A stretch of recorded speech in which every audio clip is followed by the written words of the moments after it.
मी म्हणतान रोज रोज ही पोरगी बॅग घेऊन जाते कुठे? तर आजसुद्धा आपल्या शिवायची जी ट्रीटमेंट चालू आहे तिथेच जायचं होतं. कारण आजसुद्धा आपलं जे अर्धवट राहिलेलं काम होतं ते कंप्लीट करायचं होतं. मग लगेचच हे बघा माझी बॅग भरायची तयारी सुरू होती आणि या खेळाचं नाव काय मला तर नाही कळालं. पण या खेळामध्ये शिवांशला मात्र जास्तच मज्जा येत होती. त्यानंतर मग ते आले आणि लगेचच आम्ही निघालो.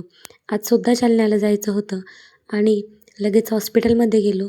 ते काम आवरलं तोपर्यंत आम्हाला 4 वाजले होते. भूक लागली होती. मग छान असं जेवण केलं. त्यानंतर मग रबडी खाल्ली जी की शिवांशला जास्तच आवडलेली. एका हॉटेलमध्ये थांबलो. तिथे गेल्या-गेल्या महाराजांचं दर्शन झालं आणि लगेचच मग जेवण केलं. छान असं जेवण केल्यानंतर घरी जायला निघालो.